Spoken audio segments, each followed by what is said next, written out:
morning, good afternoon, or good evening, depending on where you're tuning in. Bonjour, bon après-midi, bonsoir en fonction de votre fuseau horaire. Bienvenue à ce sommet de 2021 pour une reprise résilience pour les habitants et la planète. Je suis Isha Charmé, consultante à la Banque mondiale, et je suis très heureuse d'être l'animatrice au cours des deux jours qui vont suivre.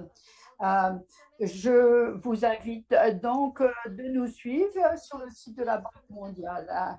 Nous sommes sûrs que vous allez beaucoup apprendre de ces séances et que vous verrez comment pouvoir aller vers une reprise meilleure pour notre planète. Donc, félicitez-vous maintenant d'être là. Pour le sommet de cette année, nous avons 5000 participants inscrits, 252 délégués de jeunes et 30 000 spectateurs. Avant ce sommet, nous avons eu des manifestations régionales pour avoir le point de vue de diverses régions, telles que l'Amérique latine, l'Afrique, l'Asie de l'Est et le Pacifique. Le sommet nous donne l'occasion d'élargir nos points de vue et nos réseaux pour 3 éléments. D'abord, les plénières, y compris des conversations et des discours clés, des études de cas et une compétition de pitch. Nous allons donc avoir 2 journées basées portant sur cela. La première journée, nous allons parler d'une reprise résiliente qui permette l'inclusion. Et vous allez voir pourquoi. Ainsi, pour commencer ce sommet, j'invite David Malpass, président du groupe de la Banque mondiale, qui va vous souhaiter la bienvenue. Monsieur Malpass, je vous donne la parole.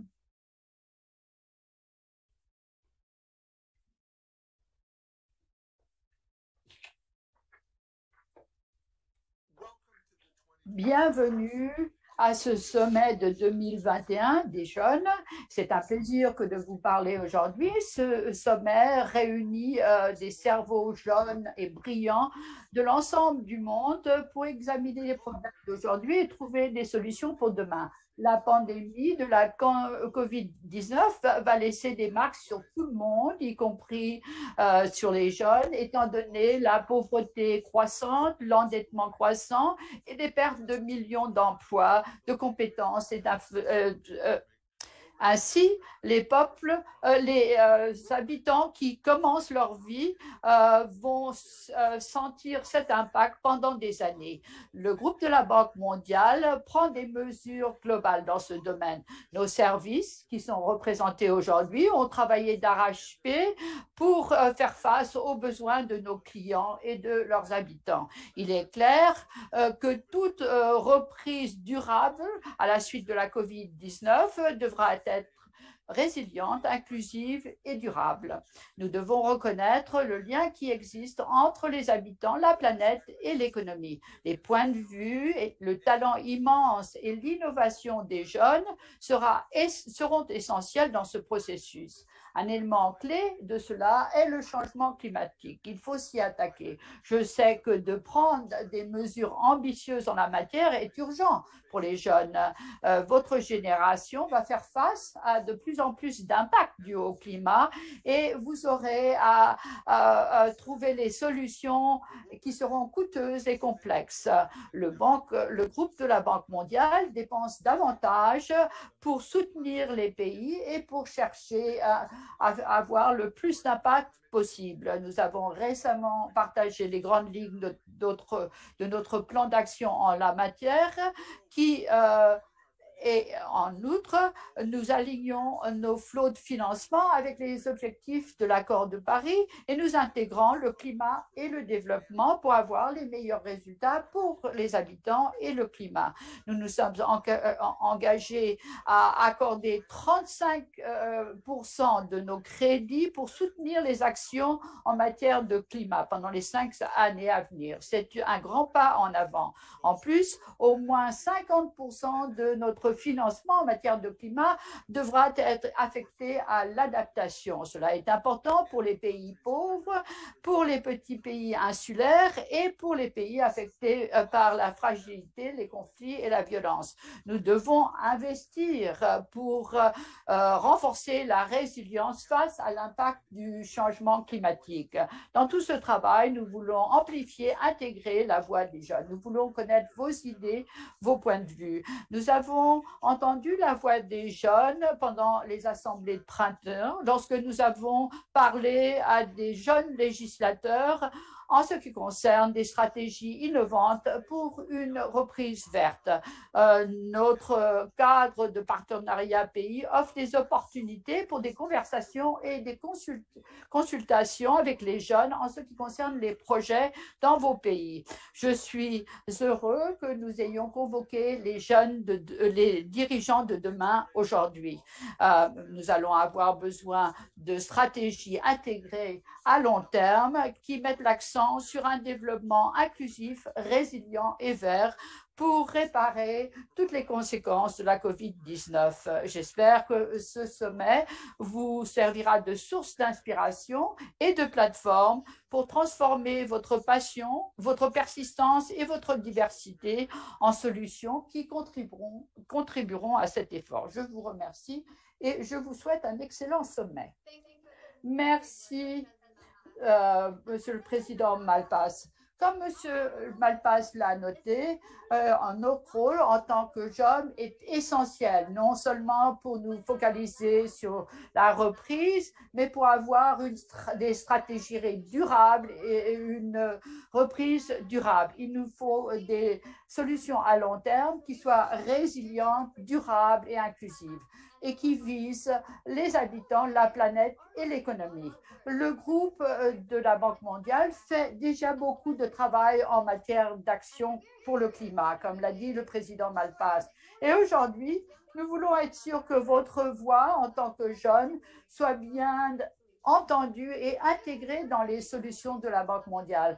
Pour nous donner plus d'idées, à cet égard, j'ai le plaisir de vous présenter le directeur du sommet, Gillian Scoville, qui travaille dans un bureau de la Banque mondiale et qui se focalise sur la stratégie et les opérations dans 26 pays. En tant que directeur du sommet, l'objectif de Kilian, c'est d'incorporer les voix des jeunes dans les stratégies de la Banque mondiale et dans notre dialogue.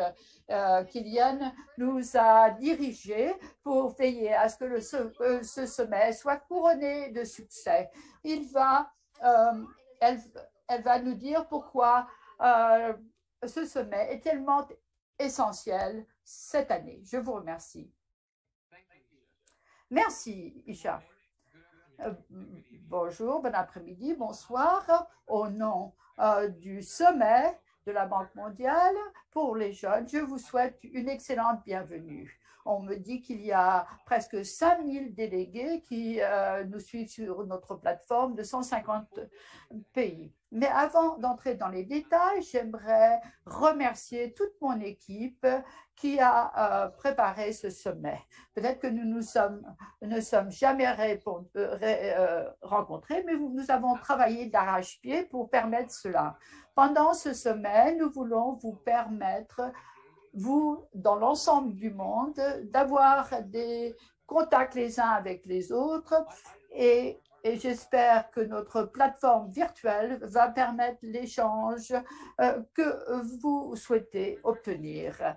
Et nous sommes ici non seulement pour parler, nous voulons prendre des actions parce qu'en tant que jeunes, nous allons être ceux qui allons devoir faire face à cette situation post-conflit, Covid. Ainsi, c'est à nous de créer un monde résilient et inclusif pour demain. Si vous avez participé aux manifestations régionales la semaine dernière, je dirais que nous avons parlé avec toutes sortes de personnes à propos de changement climatique. Nous avons entendu des militants qui juste lutte pour l'inclusion. Et puis, nous voulons harnacher le pouvoir de l'art et nous voulons plus de transparence. Nous avons été inspirés par votre dévouement, votre créativité.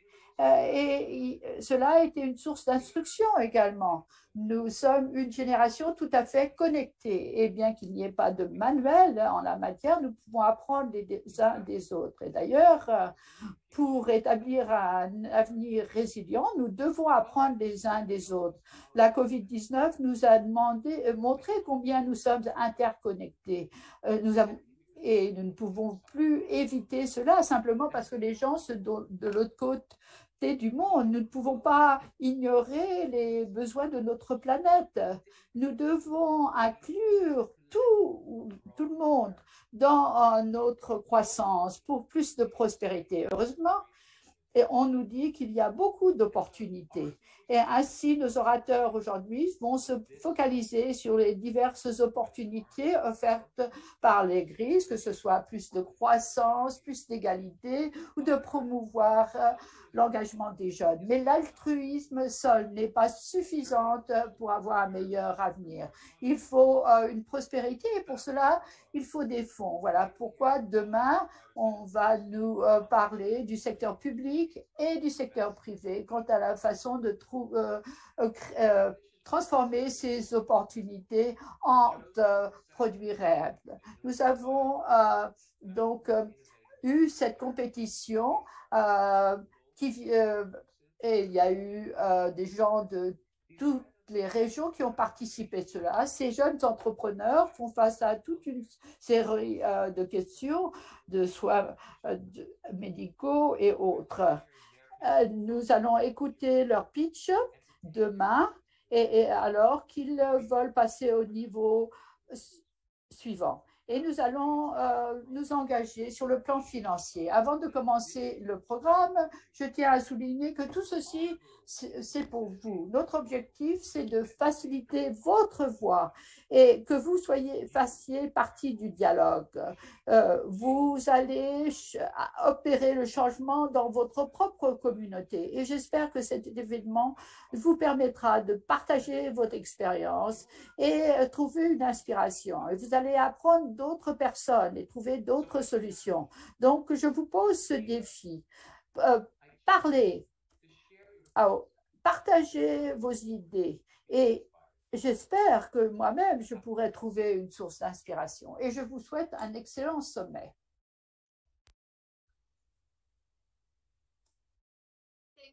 Merci de ces paroles.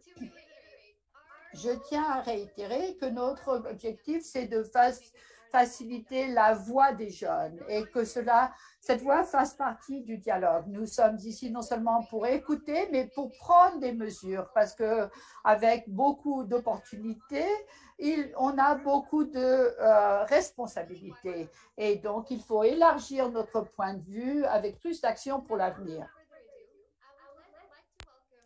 Maintenant, sans plus attendre, j'aimerais accueillir notre orateur principal, M. Axel Van Trotzenberg, qui est le directeur général des opérations à la Banque mondiale, qui discutera des raisons pour lesquelles les efforts de collaboration vers une reprise résiliente est impératif et nécessaire, et quel est le rôle des jeunes dans ce mouvement. Monsieur Trotzenberg, je vous donne la parole. Bonjour, bon après-midi, bonsoir, bienvenue à tous au sommet de la jeunesse. J'aurais vraiment aimé vous voir en personne ici à Washington, mais à cause de la COVID, nous devons le faire par WebEx. Mais il est quand même très important que nous soyons connectés. Cette année a été une année extrêmement difficile pour nous tous à travers le monde. Où que vous viviez, que ce soit en Asie, en Amérique latine, en Europe, en Afrique, nous avons tous été touchés par la COVID. Pire encore, la pandémie a touché de très nombreuses personnes qui sont tombées dans la pauvreté. Et selon nos estimations, d'ici la fin de l'année, plus de 150 millions de personnes supplémentaires seront tombées dans une extrême pauvreté à cause de la crise de la COVID et des effets économiques qu'elle a entraînés sur leur vie. vous l'avez aussi peut-être ressenti, que ce soit des membres de votre famille ou bien des amis qui ont été infectés par la COVID et qui sont tombés malades et qui peut-être même malheureusement sont décédés. Nous avons tous ressenti ceci personnellement et c'est ça qui nous lie les uns aux autres. Nous constatons que de nos jours, les problèmes mondiaux ont des répercussions mondiales et ont un impact sur nos familles. Et c'est bien là la tragédie, mais c'est aussi un défi. Comment pouvons-nous relever ce défi ensemble? C'est pourquoi ce sommet de la jeunesse refait une telle importance dans cet environnement. Tout d'abord, vous êtes l'avenir. D'abord et ensuite, vous avez besoin de tout le soutien nécessaire et nous devons bénéficier de vos idées. Nous avons besoin de votre dynamisme pour surmonter cette crise. D'abord, par la volonté de vouloir résoudre des problèmes, de penser différemment, mais aussi de s'unir à travers le monde. Il y a trop de désunion, de désaccords dans ce monde. Pourtant, pour les problèmes globaux, que ce soit de la COVID ou changement climatique, nous allons devoir œuvrer ensemble, où que vous viviez, de l'Amérique latine à l'Asie, de l'Afrique à l'Europe. Nous devons œuvrer ensemble. Et c'est pourquoi le sommet de la jeunesse revêt une autre importance. Votre chance, c'est votre chance pour vous de vous connecter les uns aux autres. Aujourd'hui, uniquement par WebEx et espérons-le la prochaine fois en personne. Et ceci offre une chance unique de pouvoir partager les défis communs que nous vivons, mais aussi de partager de nouvelles idées. À la Banque mondiale, nous voulons promouvoir l'inclusion dans le dialogue, le dialogue, mais aussi nous concentrer sur la résolution commune de grandes problématiques des développements actuels. Et puis, à court terme, il s'agit aussi probablement de surmonter la crise de la COVID, mais demain, il s'agira de surmonter la crise du climat. Et donc, je suis très heureux que vous vous soyez connectés aujourd'hui avec nous. Et j'aimerais vraiment vous encourager à vous contacter les uns les autres pour pouvoir entamer un dialogue, pas uniquement durant ce sommet, mais au-delà. Ce dont nous avons besoin, c'est d'une jeunesse qui est motivée et qui contribuera à façonner l'avenir de demain. À la Banque mondiale, nous ne pouvons que bénéficier de ceci, car notre objectif n'est pas seulement de lutter contre la pauvreté, mais c'est aussi de rendre le monde plus vert. Et pour cela, nous devons travailler non seulement avec les gouvernements, mais avec les OSC et avec des personnes de tous âges. Et je suis convaincue que, étant donné le défi du changement climatique qui durera beaucoup plus longtemps, rien de mieux que de travailler avec vous et de voir comment, ensemble, nous pouvons apporter un changement. Alors, j'aimerais vous souhaiter donc un très très bon sommet pendant lequel la discussion et les contacts prévaudront. Et s'il vous plaît, ne vous limitez pas à ce sommet, continuez ce dialogue, contactez-vous les uns les autres et changeons le monde. Bonne chance.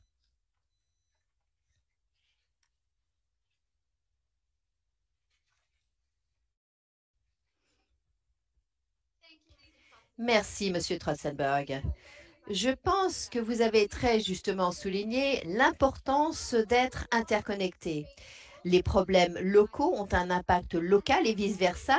Et toutes les nano-actions comptent. C'est en fait cet effet du papillon. Vous avez tout à fait souligné la nécessité de traiter la crise du climat et la crise de la COVID comme une crise et à quel point la collection et la collaboration font partie de ce sommet. Merci de nous rappeler à quel point il est important de collaborer, de se connecter et que ceci fait partie du processus d'impact.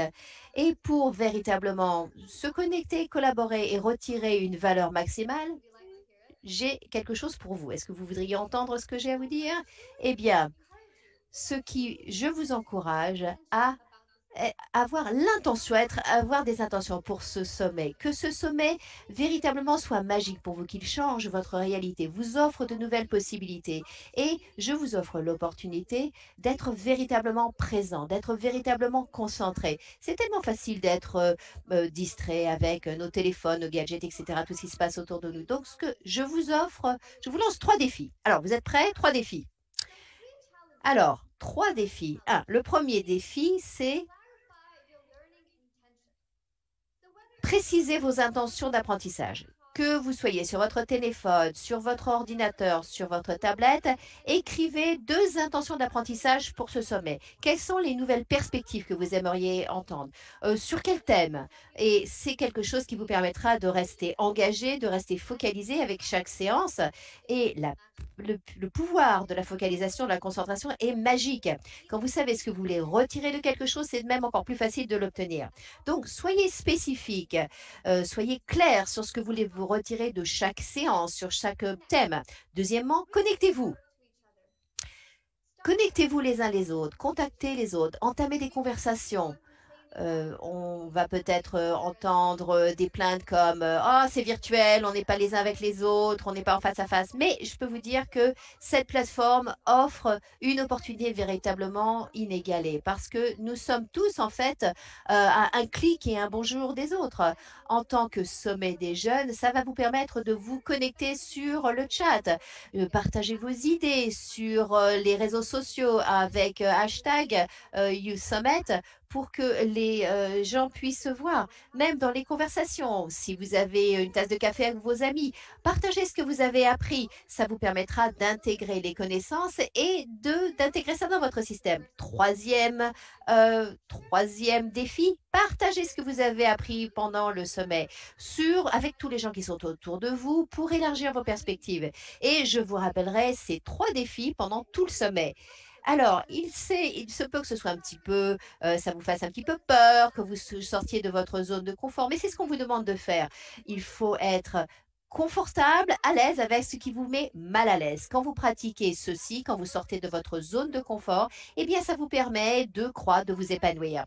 Nous avons 2 journées très intenses devant nous et c'est une expérience d'immersion. Le sommet va vous lancer des défis pour sortir de votre zone de confort et de vous connecter avec les autres. Alors, maintenant, en parlant de sortir de votre zone de confort, je voudrais vous présenter à quelqu'un qui a fait exactement ça. Et je voudrais maintenant à souhaiter la bienvenue à Hope Delvoye. Vous avez peut-être vu Hope pendant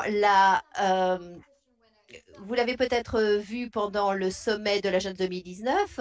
Il est le PDG et le cofondateur de Tuverl et qui révolutionne actuellement le système de transport en Afrique, un pays à la fois. Hope, c'est un grand plaisir de vous avoir avec nous. Oui, merci beaucoup.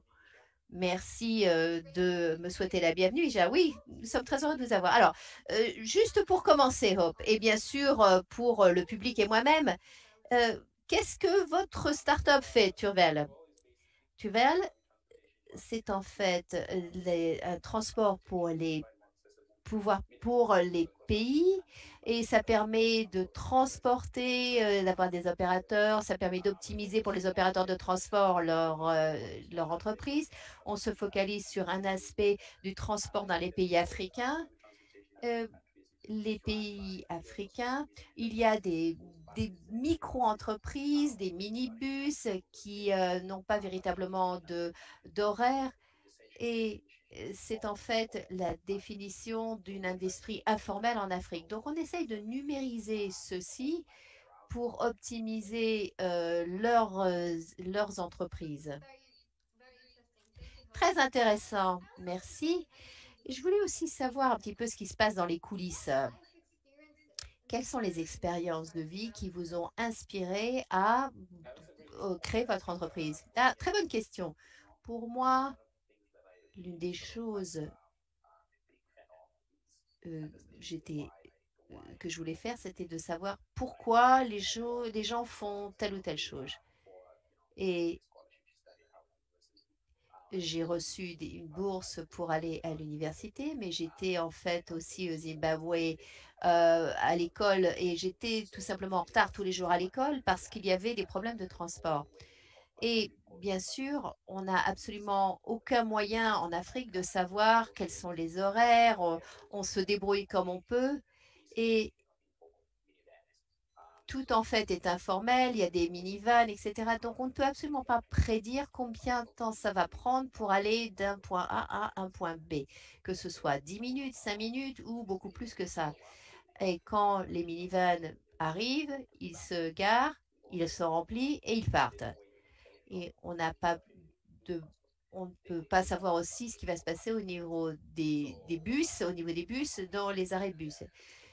Donc, pas du tout de prévision en termes de temps, pas non plus de prévision en termes de matériel, de bus. Et imaginez-vous que si vous allez au lycée tous les jours et que vous êtes en retard tous les jours, ça n'est bien. Donc, et je suis au Kenya à l'heure actuelle. En général, en moyenne, les trajets, ça prend environ 1 heure et demie dans les transports. Donc, c'est en fait l'expérience que j'ai eue. Et l'une des choses que je voulais faire, c'est bien sûr, pour pouvoir obtenir de bonnes notes à l'école, il faut que les étudiants arrivent à l'heure. Vous arrivez en retard, ça veut dire que vous n'avez pas suffisamment de temps pour faire. Et en fait, vous perdez du temps dans les transports, vous perdez 2 heures dans les transports, ça réduit le temps de faire des devoirs. Donc, ça a un impact sur l'éducation. Donc, l'une des choses que j'ai réalisées, c'est que il fallait une efficience des transports dans les villes qui ont en fait un impact sur l'éducation, la santé, la croissance économique.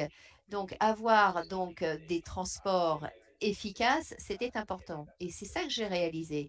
Et ça, c'était en fait quelque chose qui était basé dans mon expérience de vie et je voulais résoudre ce problème. Merci. Le fait que vous avez en fait basé ceci sur votre expérience, de ne pas savoir quand vous vous rendiez au lycée, vous ne saviez pas à quelle heure le bus arrivait, et vous vous êtes bien sûr posé constamment la question pourquoi, pourquoi. Et c'est ça bien sûr qui a alimenté votre passion, c'est évident. Vous êtes passionné par ce que vous faites, et la passion et la patience, c'est quelque chose qui, en fait, est intégré dans toute cette lutte. Donc, je voudrais savoir, quand vous avez commencé votre projet, donc même pour pouvoir vous étendre au jour le jour, vous avez eu des défis à relever, vous avez eu des difficultés et ça a peut-être vraiment éteint votre passion. Alors, est-ce que vous pourriez nous parler de certaines des difficultés que vous avez eues et comment vous avez pu les surmonter et ce que vous avez tiré de cela? Je pense que l'histoire d'une personne qui vit dans un pays étranger, eh bien, bien sûr, nous avons des tonnes de problèmes, que ce soit accès à l'eau potable, à une éducation de qualité, à des soins de santé, bon, accès à quoi que ce soit, y compris les transports. Et donc, on est habitué à ça. C'est un concept, c'est le concept de, il faut en fait s'efforcer d'obtenir des choses de qualité. Et parfois, bien sûr, on a énormément d'obstacles. Et deux exemples que j'ai donnés, nous avons eu donc en 2019 la compétition de la banque et je suis allée au Zimbabwe en 2020. To roll in like March of 2020. Well, boy, were we disappointed when COVID showed up. So we are a public transportation company. There is a pandemic, and literally all governments around the world are telling people not to travel. Our primary customer is the public transport operator. So Donc, les entreprises, et donc c'est pour les pays africains, et donc tous les transports publics, les matatu ne sont pas juste en opération. Qu'est-ce que ça veut dire? Vous avez un produit, vous avez des financements, vous avez un plan et vous avez donc des dépenses, des achats, la publicité et ou encore tout le marketing. Donc, d'autres éléments, tout simplement pour un lancement massif, oui. Mais vos clients pourraient éventuellement rester chez eux. C'était ça la difficulté, car vous avez un plan, en fait, qui est comme du gruyère. Et ce que je voulais dire, c'est que nous avons tous un plan, mais qui peut ne pas réussir. Donc ça, c'est le démarrage au départ. Donc, c'est ça qui a été la grande difficulté. Et rien ne peut être parfait, mais les conditions macroéconomiques, les situations économiques, un tremblement de terre, tout peut vous empêcher de lancer votre entreprise. Mais nous avons attendu du mois de mars, à partir du mois de mars,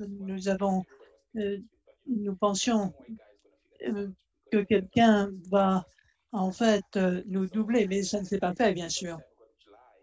Et donc, en juillet, nous avons vu que le problème n'allait pas disparaître, que nous ne savons pas quand les vaccins seront distribués, et comment est-ce que l'industrie, les pouvoirs publics vont réagir. Et donc, nous avons immédiatement passé au voiturage, au covoiturage, et c'était les transports publics et bien sûr, l'on a fait de la liaison entre les villes. Mais pendant la pandémie, les gens voulaient se déplacer, ce qui nous a un peu aidés, c'est-à-dire que nous sommes passés d'une ville à l'autre, qu'il faut se déplacer pour des raisons de santé ou autres raisons, mais qu'il faut absolument se déplacer. Nous nous sommes dit, d'accord, il n'y a pas de marché peut-être de transport public à l'heure actuelle, mais il y a un marché quant au transport privé, sous forme, encore une fois, de covoiturage. Donc, nous avons lancé ce service de covoiturage et ça a été en quelque sorte notre voie de modification de ce que nous voulions faire au départ. Nous sommes en 2021, les choses vont mieux, l'économie a été relancée et donc nous sommes en meilleure situation, je dois dire, pour continuer nos opérations et nos activités. Mais la Covid, la pandémie, réellement terrible. Nombre d'entreprises ont dû fermer leurs portes, n'ont pas pu rouvrir leurs portes. Personne n'allait, par exemple, au bureau et dans les pays africains. Nous étions tout à fait tributaires du secteur informel qui doit continuer. Il y a des difficultés, les difficultés perdurent. Nous avons eu donc certes des reculs, mais l'objectif est de nous axer sur les problèmes, comprendre pourquoi ces problèmes existent et donc essayer de les surmonter. Merci, Hope. On ne sait jamais quand vous allez avoir un recul. Il faut s'adapter et s'adapter à nouveau. Transport public, transport privé maintenant, et être présent par rapport aux besoins, aux intérêts des populations et s'assurer qu'on a un impact tout en étant rentable et avoir effectivement un impact social également. Et donc, c'est quelque chose dont on peut tirer parti. Alors, au Zimbabwe, vous avez dit que vous avez lancé votre... comment était la réaction à votre appli pour les transports, le système de transport, l'appli? Dites-nous davantage. Alors, dans les pays africains, les transports publics, comme je l'ai dit tout à l'heure, sont surtout des petites entreprises, c'est-à-dire un marché informel, pas encore formel. Et donc, c'est tout à fait individualisé, donc des opérateurs individuels qui ont une petite, quelques véhicules. C'est un peu comme un marché aux puces, en quelque sorte. L'une des choses que nous voyons dans les pays africains, comment est-ce que l'on numérise, par exemple, les industries et comment l'on peut tirer parti et tirer profit de ce marché. Et pour les entreprises qui offrent quoi, les transports publics dans cet espace, et donc quelles sont les différentes démarches et autres. Mais au Zimbabwe en particulier, il n'y avait pas de solution pour le marché pour quoi que ce soit. Et ça a été là le problème, car nous avions des personnes qui avaient des problèmes technologiques à résoudre et une question d'efficacité pour l'entreprise avec la relation avec les taxis, par exemple, les autocars, les minibus. Et donc, il nous faut une technologie pour relier le tout. d'un côté, c'est une bonne chose, mais de l'autre côté, et vous avez un certain scepticisme. Il faut comprendre comment la technologie va les aider et également, il faut savoir ce qu'il faut faire. En dépit du fait que j'ai vécu au Zimbabwe, j'ai passé nombre d'années à étudier à l'étranger. Quand je suis revenu, revenir chez vous, ceux qui connaissent l'industrie, que vous avez une solution pour les problèmes, les gens disent oui, d'accord, d'accord, avec un grain de sel, il faut le voir pour le croire. Ça a été l'entrave, hein, mais je crois que plus l'on parle aux opérateurs, plus on a le produit, on leur montre comment ça marche, comment les fonds vont être remis entre le client et l'opérateur, le mieux ils comprennent, le mieux ça ira. Mais il faut faire comprendre et il faut être prêt et il faut s'intéresser à ce produit et demander leur coopération. Mais je crois que en ce qui concerne les transports, je dirais qu'il nous reste encore beaucoup à faire. Il y a énormément de choses à faire pour le positionnement, par exemple, pour le client.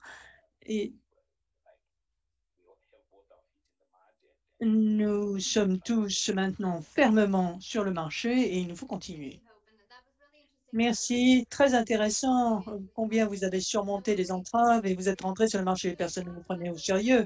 Vous avez parlé des entraves que vous avez rencontrées et également la passion qui vous a entraîné et des craintes. Maintenant, parlons des craintes, d'échecs dans votre projet quand vous avez démarré, alors que vous essayez de convaincre les autres. Oui, oui, tout à fait, je comprends. Quand vous essayez de renforcer votre projet, de le lancer, il y a 1 million de choses que vous n'avez jamais faites auparavant. Et véritablement, le profil du poste, c'est pas un poste. C'est, par exemple, c'est suite. Donc, c'est un emploi qui change tous les jours. Donc, certes, je suis le PDG, mais alors, ça veut dire quoi? Je suis le développeur également de cette appli. Comment réellement faire des télécoms? Comment faire de la comptabilité, marketing social et également comment les outils sociaux vont me servir. Donc, il y a beaucoup de choses que l'on craint peut-être, mais on surmonte ces craintes à partir du pourquoi. Pourquoi je fais ça? Si on comprend le pourquoi, on peut beaucoup apprendre de nouvelles compétences pour compenser le fait que vous avez certes des lacunes dans certains domaines. Tout à fait. J'ai eu bien sûr des craintes, les réglementations sur les transports publics. Deuxièmement, alors les opérateurs qui sont là depuis longtemps vont me poser la question. Alors, c'est quoi? Cet étudiant, ce blanc-bec va me dire comment travailler dans ma propre industrie. Ah, je l'ai bien craint, certes, mais tout à fait, on surmonte ces difficultés. Il s'agit de savoir ce que vous pouvez faire d'un endroit à l'autre. Vous le pouvez, d'autres le pourront, vous pouvez le faire seul, ou sinon, vous trouvez quelqu'un qui sait comment faire. Donc, vous adressez à des experts, avoir d'autres membres d'une communauté, c'est-à-dire savoir ce qu'il faut faire et le faire, et ça, c'est mon travail. Merci, Hope. Ceci me donne véritablement cet espoir quand on parle de projets pour les jeunes. Surtout, ne baissez pas les bras. N'oubliez pas le pourquoi, trouver le moyen de trouver une solution ou d'aller chercher une solution.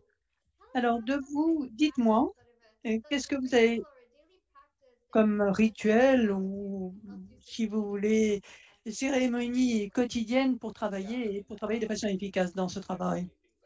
Il y a 30 choses. Il y a des choses que l'on fait, conscientes ou inconscientes. Ce que je fais moi consciemment tous les jours pour faire en sorte que ma journée soit lancée, c'est je fais mon lit. Et c'est ce qui me rappelle ce que je fais tous les jours pour faire en sorte que je lance ma journée. Et je sais qu'une fois que mon lit est fait, c'est le moment d'aller travailler. C'est la pratique que je fais tous les jours, ce qui symbolise ma journée. Et cela me donne l'état d'esprit pour me lever et aller travailler, faire des choses étonnantes. Il y a eu un moment dans la société où nous avons eu effectivement quelques difficultés avec des membres de l'équipe, par exemple.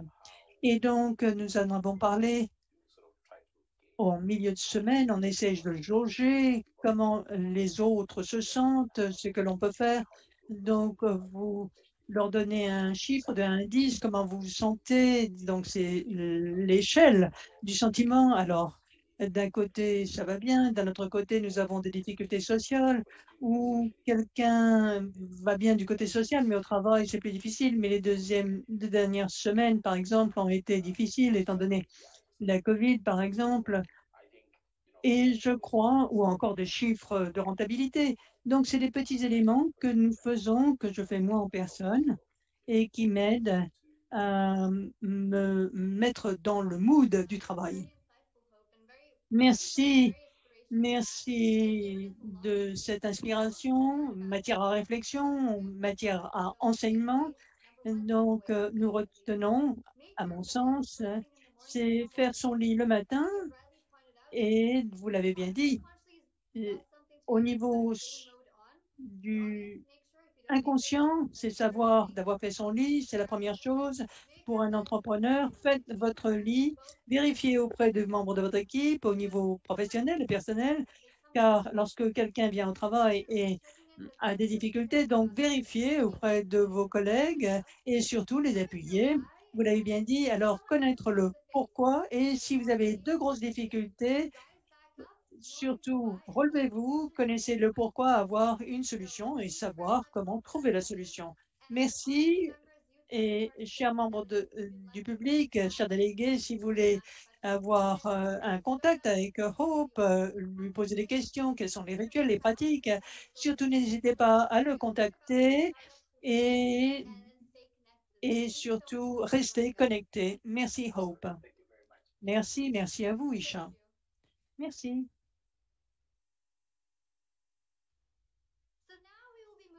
Nous allons maintenant passer à notre première plénière du sommet, intitulée « Composantes d'une reprise résiliente ».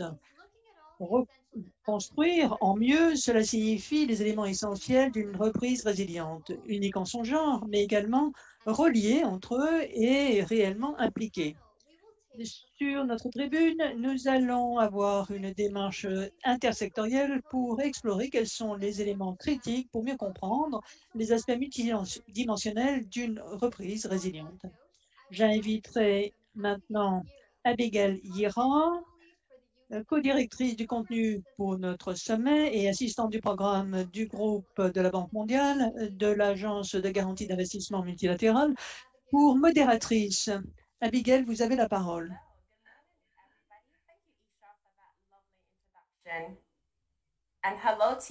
Merci, Isha. Merci à tous et à tous. Nous allons aujourd'hui parler des éléments d'une reprise résiliente. J'ai ici avec moi tout un panel de personnes incroyables de l'ensemble du monde. D'abord, Toko Asawa, qui est présidente de Sebetari pour l'infrastructure durable, et puis Alana Kambosad-Bassi, qui est directrice de programme pour l'Alliance pour les droits socio-économiques, et Maka Klein, qui est chef du gouvernement international à Passera. Bienvenue aujourd'hui. Donc, je vais commencer notre première conversation. Je n'ai pas besoin de parler de ce qui était 2020 et ce que va devenir 2021. Il y a des conversations pour reconstruire mieux, pour avoir une reprise verte. Mais je pense qu'il faudrait vraiment se focaliser sur les éléments d'une reprise résiliente. Et je vais commencer avec vous, Motoko. Étant donné votre expérience, vos connaissances, quels doivent être les éléments d'une reprise résiliente? Merci de cette présentation. Bonjour, bon après-midi, bonsoir à tous et à toutes. Vous qui suivez à l'écran, je dois dire que c'est une expérience incroyable d'être avec vous sur Zoom. Et je suis très heureuse de pouvoir participer à cette discussion importante sur une reprise résiliente. Nous parlons d'une reprise, c'est-à-dire reprise de la pandémie.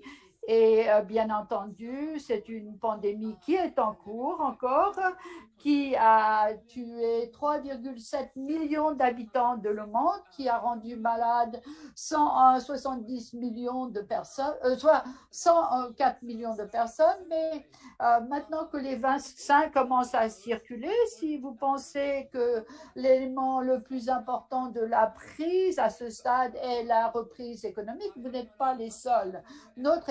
Nos économies doivent reprendre, s'accroître parce qu'il y a une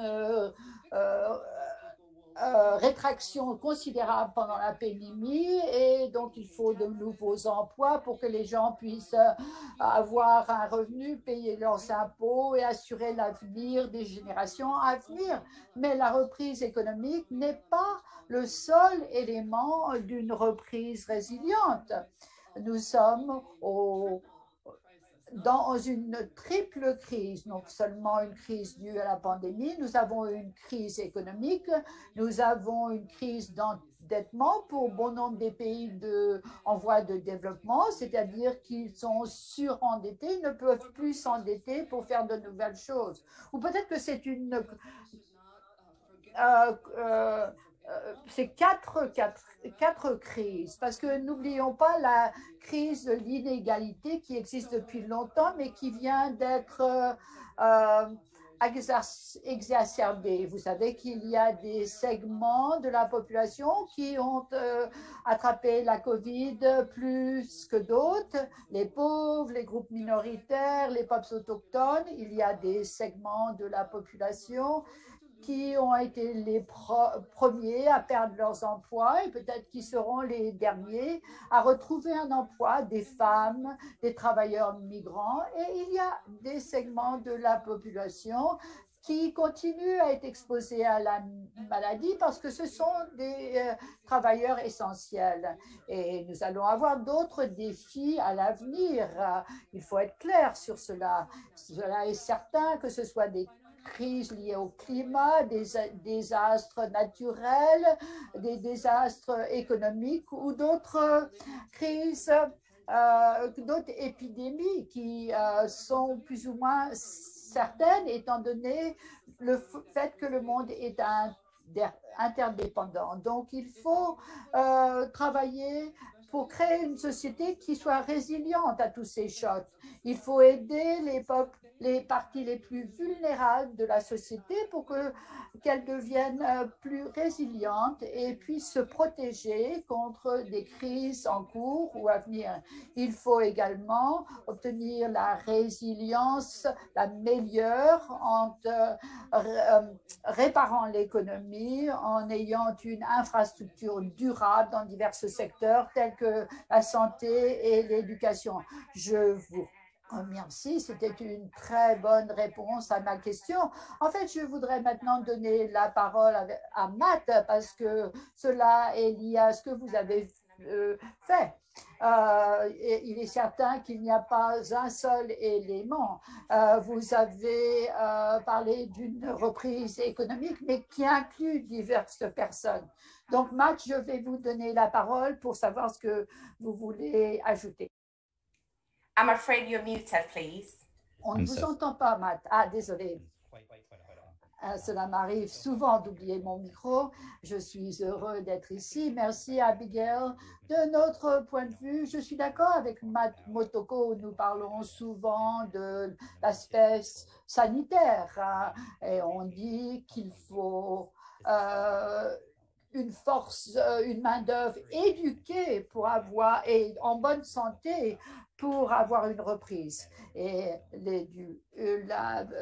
donc, être en bonne santé et l'éducation, c'est important. Donc, nous avons été fondés avec l'idée que l'éducation, c'est bon pour tout le monde. Et en plus, nous avons vu que les compétences sont liées à un PIB plus élevé. Et cela est lié à une plus grande participation dans le marché, une meilleure performance en bourse et un pays qui a moins d'inégalités. Tout cela, ce n'est pas surprenant, mais c'est une excellente nouvelle. C'est-à-dire qu'il faut investir dans l'éducation et dans le capital humain.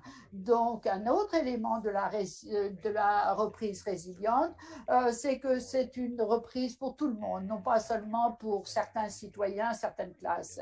Et nous avons lancé une initiative qui visait les personnes au chômage. Nous avons atteint beaucoup de personnes dans divers pays et nous voulons apprendre à atteindre plus de populations diverses. Si vous avez accès à un téléphone intelligent, cela n'est pas important si vous êtes loin d'un centre de formation et autres. Donc, je suis d'accord. Je pense que les économies qui ont plus de mobilité sociale permettent d'avoir plus d'opportunités, quel que soit le genre, l'origine ou les antécédents économiques. Je vous remercie. Alana, vouliez-vous ajouter quelque chose? Oui, pour moi, quand on parle d'une reprise résiliente et quand on parle de qui est important, eh bien, il faut dire que nous avions beaucoup d'inégalités auparavant, nous avions un manque de financement pour le système d'éducation et nous acceptions tout cela parce que nous pensions il faut essayer de réaliser les ODD à l'avenir. Mais maintenant, avec cette pandémie qui a tout changé, nous avons mis l'accent sur les lacunes. Et pour nous, le système médical était vraiment un système qui, quelquefois, avait de grosses difficultés, notamment dans les pays en développement. Donc, pour moi, une reprise résiliente veut dire qu'il faut voir les habitants en premier et surtout les peuples marginalisés.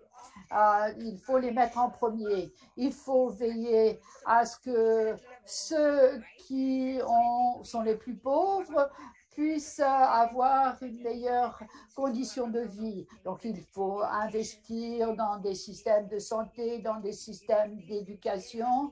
Il faut réfléchir à la croissance. On a dit on pense qu'il faut une croissance inclusive. Est-ce qu'il y a un filet de protection sociale? Il faut bien entendu des impôts, mais comment est-ce que vous avez ce régime d'imposition? Est-ce que c'est un régime régressif? Ce sont les pauvres qui se trouvent encore plus pauvres alors que les très riches ne payent rien. Donc, il faut voir comment on crée un système qui nous donne une résilience, comment se préparer pour l'avenir. Et pour moi, tout cela est très important, de mettre l'accent sur les personnes les plus marginalisées. Ce qu'on a découvert pendant la COVID-19, c'est que cela ne sert à rien si vous pouvez avoir des soins de santé, mais la dame qui vend des légumes dans la rue n'a pas de soins de santé, parce que nous sommes tous liés. Donc, il a fallu un confinement total. Et dans notre pays, au Ghana, nous avons un deuxième confinement et une deuxième vague de maladies. Donc, nous voulons une approche basée sur le respect des droits de la personne. Il faut réfléchir aux inégalités, il faut réfléchir aux personnes qui sont oubliées et marginalisées. Ça, c'est important pour cette discussion. Oui, je veux passer directement à ma deuxième question parce que vos réponses sont un défi pour moi, parce que j'ai bien entendu ce que vous avez dit et pour résumer ce que vous avez dit, élément ne doit pas être prioritaire par rapport aux autres. Et il faut, pour avoir une économie saine, avoir une population en bonne santé. Des infrastructures durables sont importantes. Et je sais que Madame et que Motoko, vous avez travaillé dans le domaine des droits de la personne, donc vous comprenez. Mais voilà ma question. Étant donné que tous ces éléments sont importants, comment établir des priorités? Parce qu'on ne peut pas tout régler en même temps. On parle de donner la priorité aux peuples marginalisés. Mais tous ces éléments dont vous avez parlé sont importants. Une infrastructure durable, accès à une éducation est important. Tout cela, c'est important. Donc, comment décider de l'ordre de priorité? Comment le faire?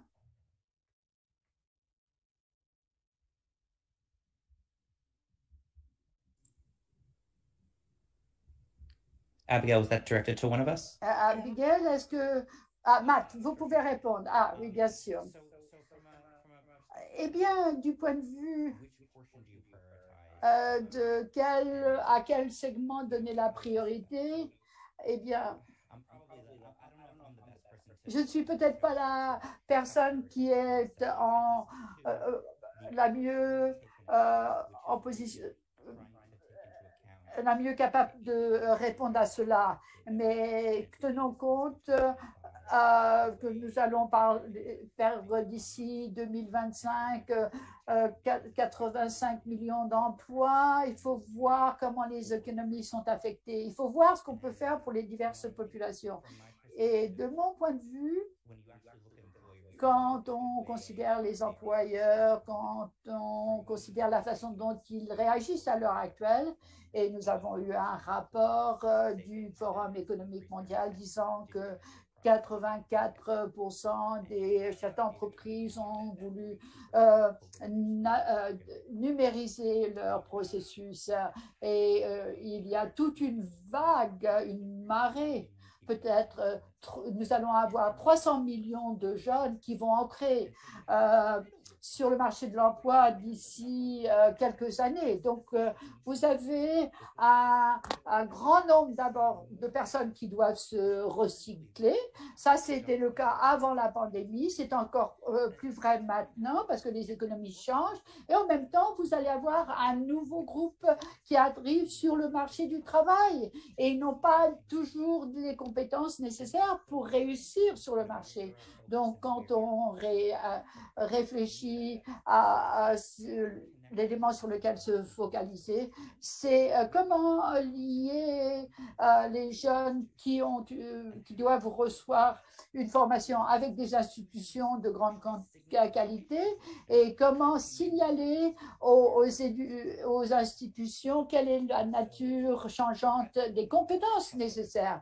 Moi, depuis quelques années, j'essaye de faire cela. Et ce que nous avons fait avant la pandémie, depuis la pandémie, et c'est là lié à ce qui doit se produire, c'est que nous travaillons avec les pays individuels pour qu'ils identifient les industries précises qui ont besoin de travailleurs, et donc où il faut former des citoyens et trouver des voies pour qu'il y ait des liens entre les programmes d'apprentissage et les entreprises, pour que les entreprises disent quelles sont les compétences dont elles ont besoin.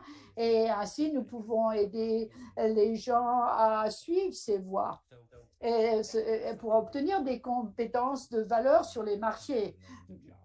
Il y a des centaines de millions d'emplois qui vont disparaître d'ici 2025. Et là, je pense qu'il faut avoir un impact sur tout cela. Merci.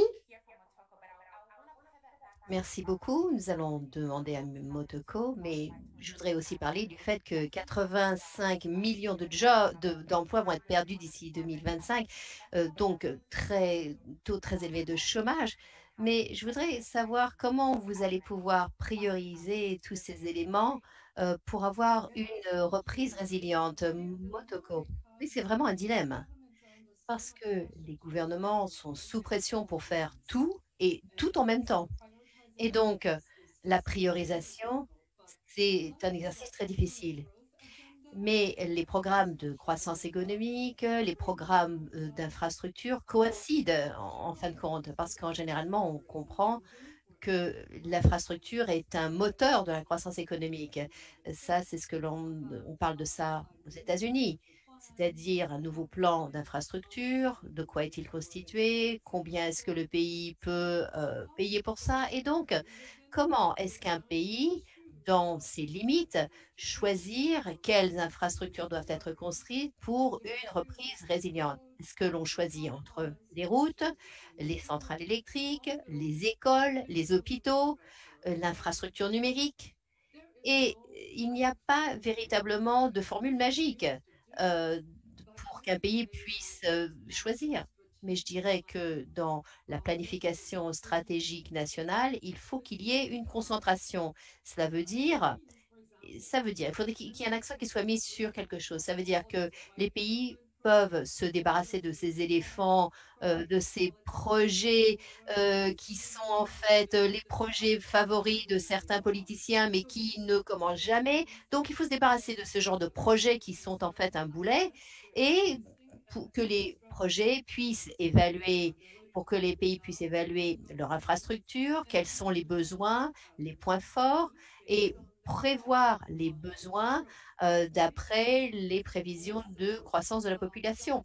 Les pays peuvent aussi aligner ça sur les programmes des ODD, de telle sorte que les programmes d'infrastructure complètent les plans d'ODD pour que l'infrastructure puisse contribuer à la réalisation des ODD. Et donc, une fois qu'il y a un plan, ceci peut être, bien sûr, peut avoir différentes propositions. Et là, bien sûr, il y a un processus de priorisation en fonction de certains critères qui ont été choisis. Mais si c'est quelque chose qui est fait d'une manière ouverte et où, en fait, il y a un engagement de toutes les parties prenantes, cela peut donner à un pays une perspective à long terme sur ce qui doit être accompli. Bien sûr, dans la limite de ses besoins et ce que l'on doit faire pour pouvoir réaliser tout ça. Et en fait, quand un pays a un plan de ce genre, eh bien, cela peut donner un sens de la discipline, de la crédibilité et de la prévisibilité. Et ça, c'est quelque chose qui est un plus pour les investisseurs.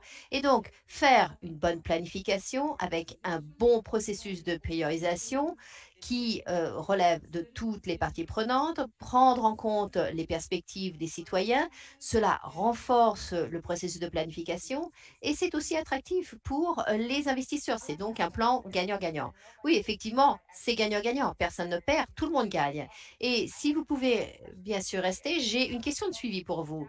Votre travail, bien sûr, c'est l'infrastructure résiliente. Et avant la COVID, vous aviez déjà un système dans certaines économies qui était véritablement vulnérable et vous ajoutez la COVID à tout ceci et bien sûr et la question de changement climatique et on voit qu'il y a dans ces cas-là vraiment une nécessité non seulement de reconstruire mais de reconstruire en mieux. Donc parlez-nous un petit peu de l'impact de la COVID et du changement climatique sur ces infrastructures existantes et en quoi reconstruire, mais en mieux, à quoi cela va ressembler, à quoi faut-il penser en termes de collaboration des deux côtés, et non pas uniquement du côté du gouvernement uniquement, mais du côté des citoyens. À quoi ressemblent ces responsabilités? Parce que à mon avis, on a l'impression que c'est en fait un impératif moral de vouloir reconstruire, mais en mieux. Oui, merci. Alors, ça, c'est une question avec énormément de sous-catégories. Donc, je vais faire de mon mieux pour essayer de décrire un petit peu mes réflexions. Alors, tout d'abord, je pense que, en fait, ça n'est pas véritablement dans un passé très distant où, en fait, on a vu toutes ces images d'aéroports vides, des stations, des gares ferroviaires vides, des routes vides, des théâtres, des cinémas, des restaurants vides. Et donc, nous avons vu une tendance de consommation totalement différente, que ce soit l'énergie, l'alimentation ou le papier toilette. Nous avons ce qui nous paraissait disponible partout, tout le temps, par le passé, c'était en fait donc par exemple, le numérique. Ça nous permet d'apprendre, d'avoir accès à la télémédecine, de faire quoi que ce soit tout à la maison, donc de commander à manger, de commander, ou même les loisirs, regarder des films. Eh bien, il y a certaines choses qui, tout d'un coup, ont acquis de la valeur et d'autres choses qui, en fait, sont devenues des actifs qui n'avaient plus du tout de valeur. Quelle est la valeur d'avoir une gare ferroviaire totalement vide? Mais ce que nous avons aussi réalisé, c'est que tous ces espaces pouvaient être utilisés pour d'autres choses. Par exemple, les stades ont été transformés en des hôpitaux pour les patients de la COVID ou en des sites de vaccination de masse. Donc voilà, donc je pense que ce qui s'est passé, c'est que la pandémie nous a donné la possibilité de prendre du recul, faire une pause et d'imaginer à quoi devrait ressembler l'infrastructure de l'avenir. Que devrait faire l'infrastructure? Comment peut-on avoir des infrastructures qui peuvent faire plusieurs choses à la fois, qui peuvent être polyvalentes? Comment, par exemple, un système de transport ou un système énergétique peut permettre de transporter des travailleurs essentiels sur leur lieu de travail? Comment est-ce que l'Internet peut aider à faire des devoirs scolaires ou à travailler de la maison? Comment peut-on retirer plus de l'infrastructure qui existe et de l'infrastructure future? C'est au cas où une autre crise surviendrait, dans ces cas-là, nous serions bien préparés à cela. Et qui devrait être servi par cette infrastructure? Et quelles sont les populations qui sont mal desservies ou pas du tout desservies? Et pourquoi est-ce qu'on ne pourrait pas tout simplement imaginer une infrastructure qui pourrait corriger les anciennes tendances de discrimination pour pouvoir créer un accès équitable à tous avec dignité et efficience? Donc ça, ce sont les problématiques qui s'offrent à nous pour la question de l'infrastructure. C'est une discussion qui est de longue date, mais je pense que la COVID a concentré, a mis l'accent sur certains points. Alors, infrastructure, de quoi parle-t-on?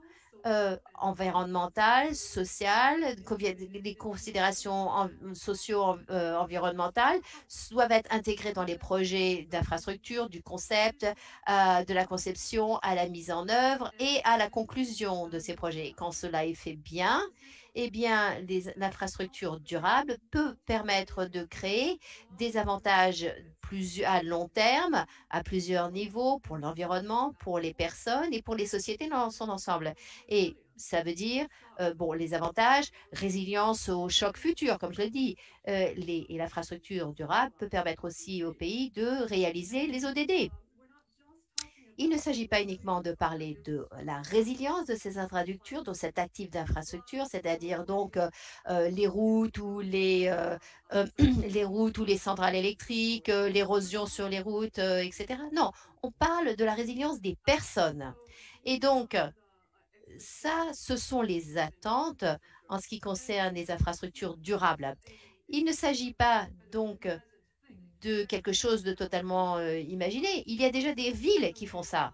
J'ai été totalement étonnée des villes en Californie qui sont en train de réévaluer leur système de transport pour voir comment ils peuvent intégrer des communautés marginalisées qui avaient été isolées à cause de ces systèmes d'autoroutes qui passaient par leur communauté. Comment peut-on les réintégrer? Comment peuvent-ils faire partie de la conception de ce nouveau système de transport qui doit être aussi écologique, qui doit créer des endroits verts? Donc, c'est en fait des avantages à plusieurs niveaux. Et donc, nous avons ces discussions ici, dans d'autres villes. Donc, infrastructure avec efficience et dignité. Efficience et dignité. Merci. Nana, je voudrais savoir ce que vous pouvez nous dire. En tant que directrice pour les droits socio-économiques, vous faites la championne pour que tout le monde puisse avoir une voix à la table en termes de la reprise. Et je voudrais savoir ce que vous pouvez nous dire sur la priorité de ces avantages socio-économiques. Comment répondre à la question de savoir qui va avoir quoi et quand, et comment peut-on s'assurer que tout le monde est assis à la table de décision sans laisser des populations marginalisées, ou s'ils le sont, pour qu'elles aient accès à cela? Comment prioriser tout ceci pour que on puisse continuer, que l'économie puisse retirer, pour que en fait ces populations puissent obtenir dont elles ont besoin. Comme je l'ai dit, l'équité, c'est un concept clé. Nous sommes tous dans le même bateau, mais nous n'avons pas tous ressenti l'impact de la pandémie de la même manière. Certains peuvent s'isoler, rester à la maison, utiliser le numérique pour s'assurer que leurs enfants apprennent. En Ouganda, il y a des tas d'enfants qui n'ont pas pu aller à l'école pendant 1 an. On entre la 2e année. Il y a une augmentation du travail des enfants parce que si vous n'avez pas de quoi que ce soit à la maison ou d'alimentation, eh bien, on envoie les enfants pour travailler. Et il y a des personnes qui ont accès aux services de santé. Donc, la question d'équité, même quand on va reconstruire en mieux, c'est essentiel. Mais comment le faire? Comment est-ce que les gouvernements priorisent quand ils ont tant d'exigences? Eh bien, on en revient sur le contrat social avec les personnes. Par exemple, les plus marginalisés ont des protections sociales, ont des soins de santé.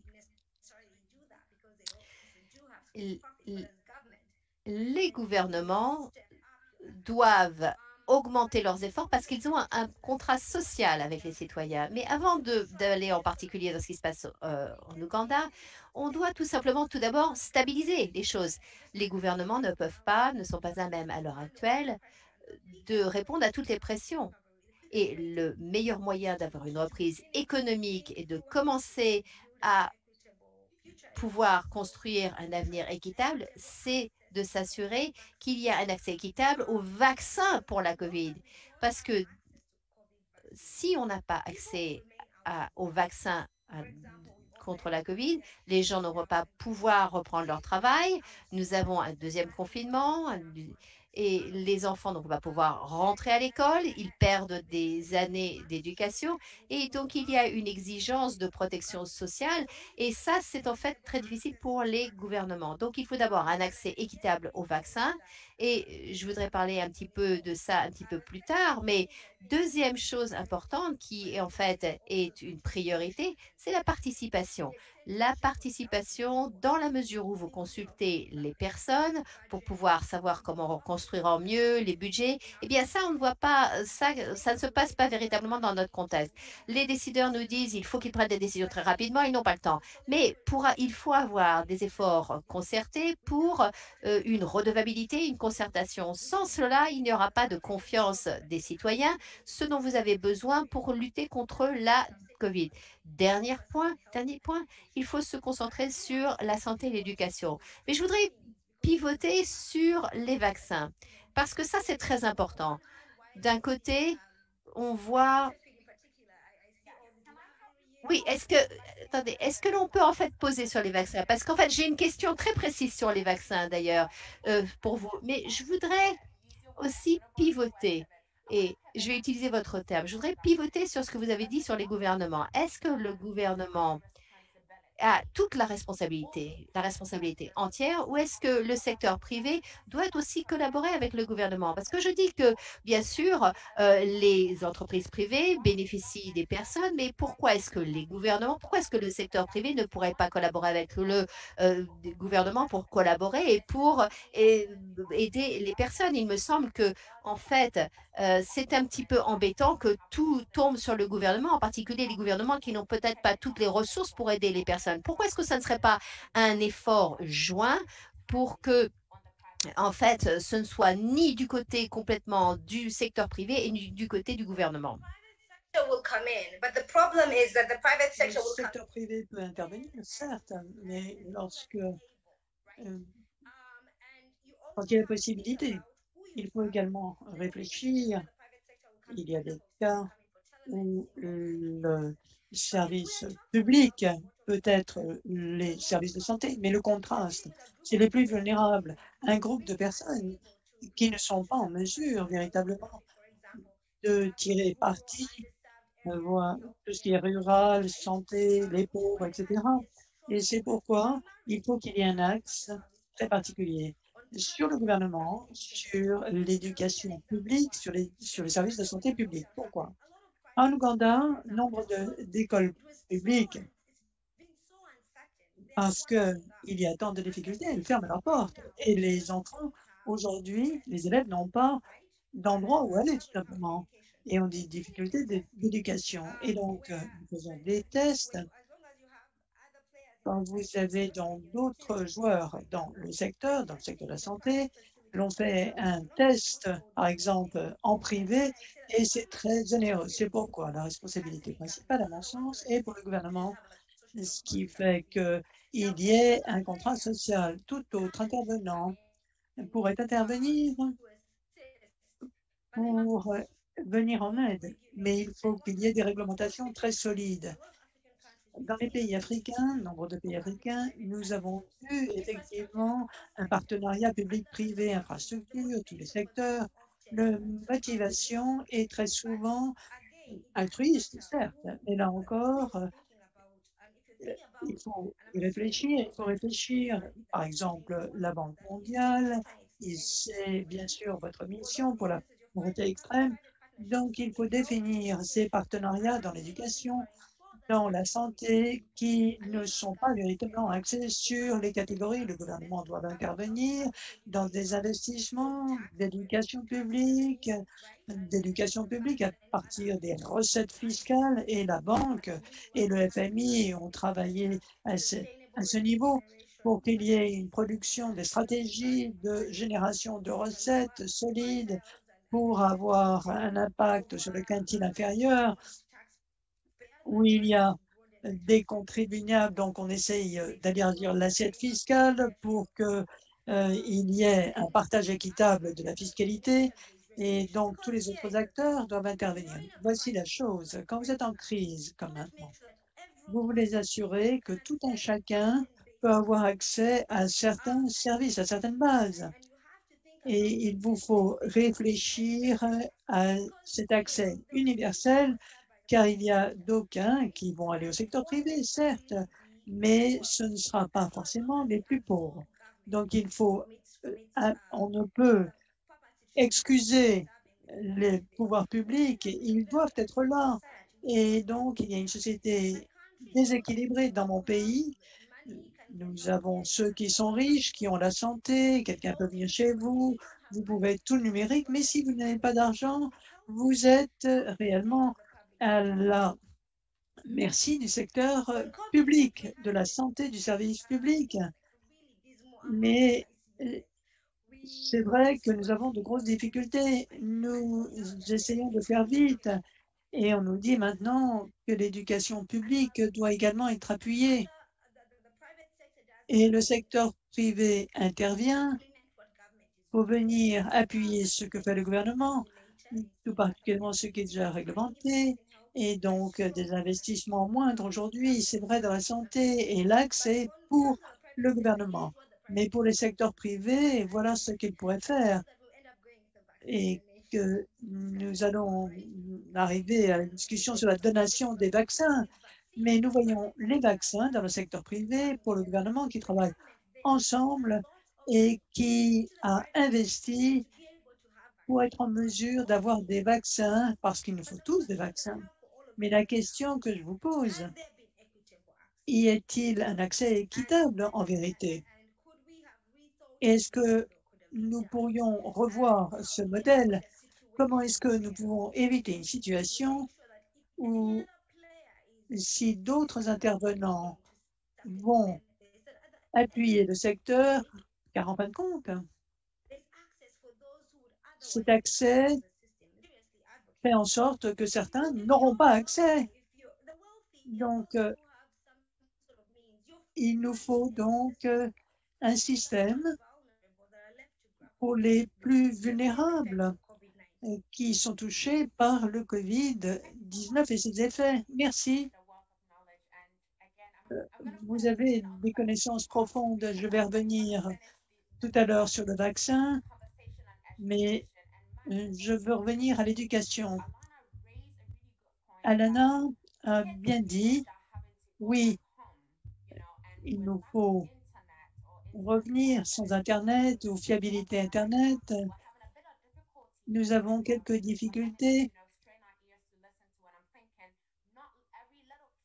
Est-ce que les gamins à l'école, qui ne vont pas à l'école, feront leurs devoirs chez eux? Et donc, comment est-ce que nous pouvons revoir l'éducation et comment reconnecter, c'est-à-dire ceux qui sont scolarisés, qui sont des zones lointaines à l'âge de la COVID. Donc, l'éducation doit changer non seulement en Ouganda, mais un peu partout dans le monde. Oui, tout à fait. Une très bonne question. Avant d'aborder la question, j'aimerais revenir sur ce qu'Alana a dit. Je suis d'accord avec vous à un nombre d'égards. J'ajouterais toutefois un élément particulier. Les gouvernements doivent trouver donc le pied d'égalité. Si ce n'est pas le gouvernement et s'il ne nous dit pas qu'il y a focalisation, personne ne le fera. Peut-être que les sociétés privées de venir en aide, certes. Donc, le gouvernement doit avoir des limites. Voilà ce que nous faisons, des programmes, des services pour cibler les pauvres. Ce qu'il faut ajouter, c'est que le secteur privé peut être un allié pour toucher les autres populations. Une fois qu'on a le cadre du gouvernement, comment améliorer les vies des pauvres, je l'ai vu et j'ai travaillé dans des sociétés à but non lucratif, donc d'une importance essentielle en Ouganda, en Afrique du Sud, en Tanzanie, au Nigeria. Ce qui est intéressant, l'incitation pour le secteur privé, quand vous êtes axé sur un problème, il va vite et à un coût moindre, peut-être. Donc, peut-être que c'est pour suivre la question que vous avez posée, Abigail. Il me semble que le secteur privé, quand il est contacté directement, il a un rôle très important pour appuyer donc les autres questions d'ordre public. Par exemple, quand on parle de l'infrastructure, l'éducation et autres, manque d'accès. Quelqu'un a peu d'Internet ou manque d'éducation de bonne qualité dans une communauté. Je réfléchis au collégial. Quand nous avons notre travail, nous avons les universités dans d'autres pays qui ne sont pas en mesure, ce n'est faute à personne, mais qui ne peuvent pas conserver le niveau, par exemple, de leurs enseignants. Il n'y a pas de financement, par exemple, pour un professeur qui fera des analyses de données. D'accord.